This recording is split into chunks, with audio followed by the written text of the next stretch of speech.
होइए महादेव, प्रकट होइए। आपने मेरे जीवन को एक जीती जागती चिता बना डाला है।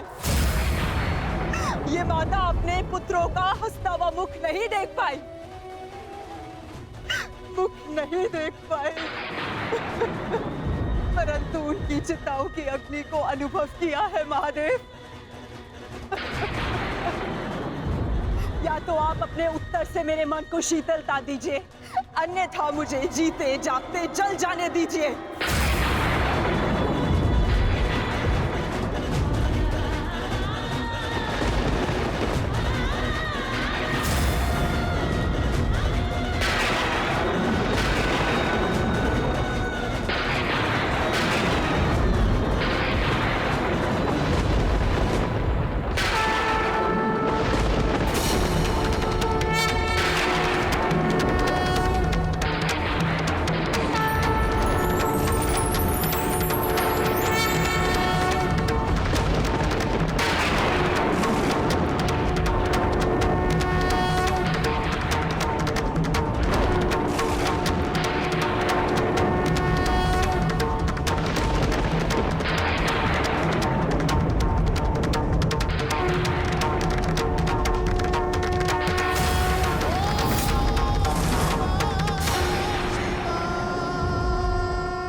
किस प्रश्न ने तुम्हें इतना विचलित कर दिया है गांधारी? अन्याय ने मुझे विचलित किया है महादेव। वो अन्याय जो आपने मेरे साथ किया। मेरे 100 पुत्रों के वरदान को 100 पुत्रों के नाश के अभिशाप में बदल दिया है उन पांडवों ने। बोलिए महादेव, बोलिए, ये कैसी नीति है आपकी? ये तो नियति है गांधारी। हर एक के जन्म के साथ उसकी मृत्यु निर्धारित होती है। उसे लेके मनुष्य विचलित हो सकता है, परंतु ना ही ये अन्याय है और ना ही प्रतिशोध का कारण। नहीं महादेव, मैं ना तो यहाँ प्रतिशोध के लिए आई हूँ और ना ही प्रतिकार के लिए।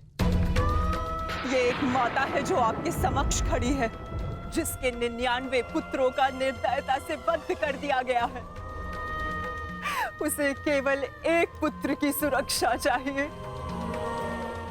मुझे दुर्योधन की मृत्यु नहीं देखनी है। आपका वरदान झूठा नहीं होना चाहिए महादेव। जिसे आपने 100 पुत्र होने का वरदान दिया, वो निसंतान नहीं मरनी चाहिए महादेव। जो हानि मेरी कोख को अब तक हुई है, उसे मैं सह लूंगी, किंतु मेरा अंतिम शेष पुत्र दुर्योधन, मैं आपसे उसकी सुरक्षा मांगती हूँ महादेव। मेरे पुत्र की रक्षा कीजिए महादेव। उसे भीम के प्रहार से बचा लीजिए। पांडवों को अस्त्र देने वाले महादेव, यदि आज मेरे पुत्र को ढाल नहीं देंगे, तो मैं स्वयं आज अपने प्राण उसके लिए समर्पित कर दूंगी।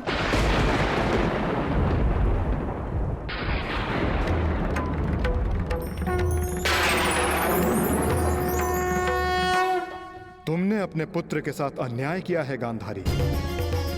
एक माँ अपनी संतान को देख देख जितनी प्रसन्नता पाती है, उसकी संतान अपनी माँ की दृष्टि से उतनी ही शक्ति भी पाती है। परंतु मैं कुछ समझी नहीं महादेव।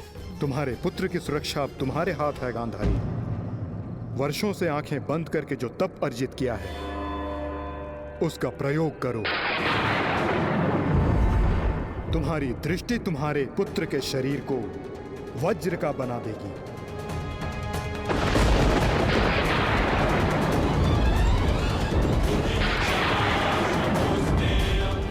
वो वज्र जिसे किसी का प्रहार नहीं तोड़ पाएगा।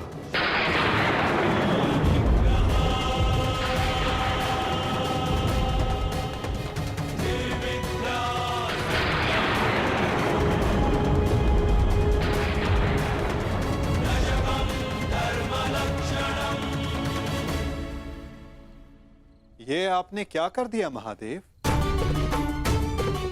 आप स्वयं धर्म स्वरूप हैं महादेव।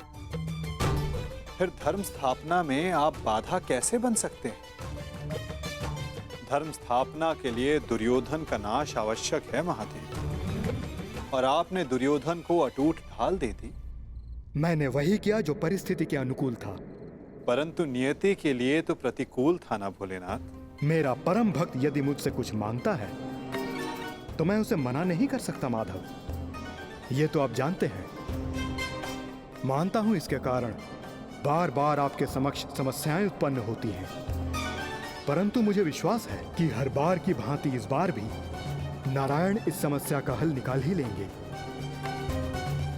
मैं अपनी व्यवस्था से बंधा था, परंतु आप अपना कार्य पूर्ण करने के लिए स्वतंत्र हैं।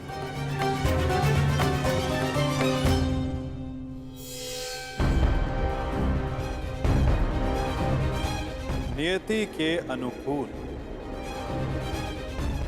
पर नीति के प्रतिकूल।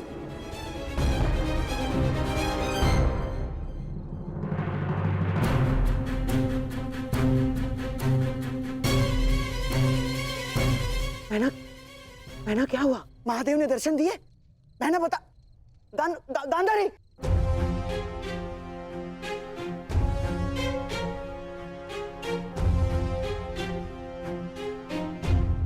महारानी। दासी, युवराज दुर्योधन से कहिए मैंने उन्हें अपने समक्ष प्रस्तुत होने का आदेश दिया है, तुरंत।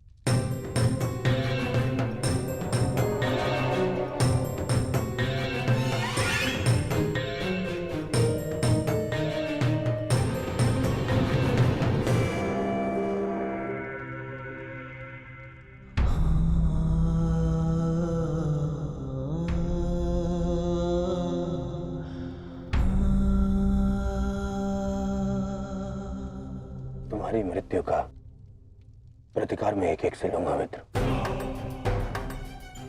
और पांडवों को छोड़ूंगा नहीं। उन्हें तुम्हारे साथ किए गए अन्याय का प्रतिकार चुकाना होगा मित्र।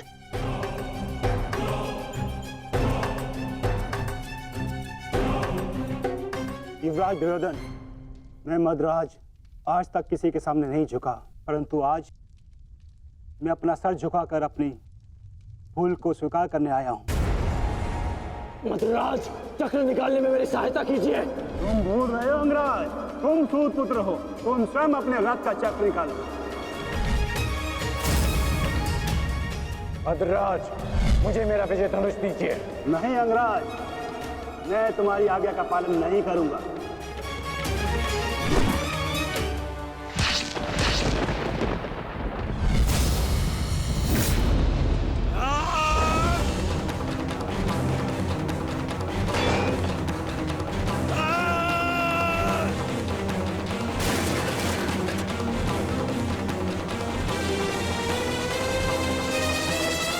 लज्जा नहीं आती है आपको?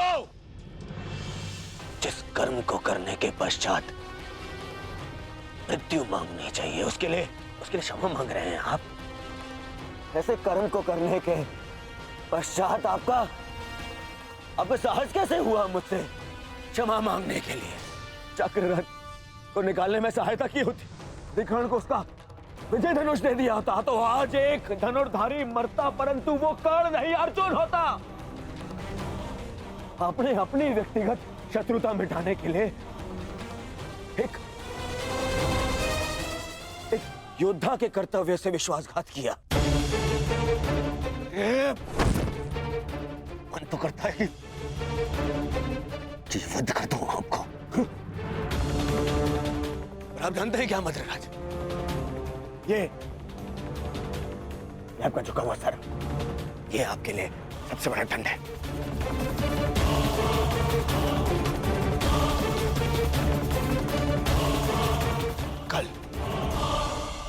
कल प्रातः काल सूर्योदय से पूर्व आप युद्ध भूमि से अस्त हो जाएंगे।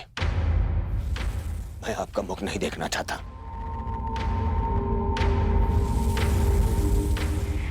मैं कर्ण की मृत्यु का प्रतिशोध लेना चाहता हूं युवराज।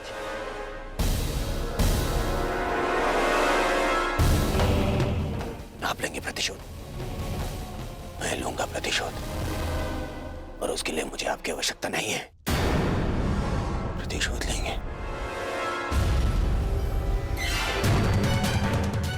किंतु मुझे पश्चाताप के अवसर की आवश्यकता है युवराज। मैं आपको निराश नहीं होने दूंगा। महारथी कर्ण का सारथी बनकर जो मैं नहीं कर सका वो मैं अब करूंगा, अपने कर्तव्य का पालन। युवराज की जय हो। महारानी ने आपको इसी समय अपने कक्ष में प्रस्तुत होने का आदेश दिया है।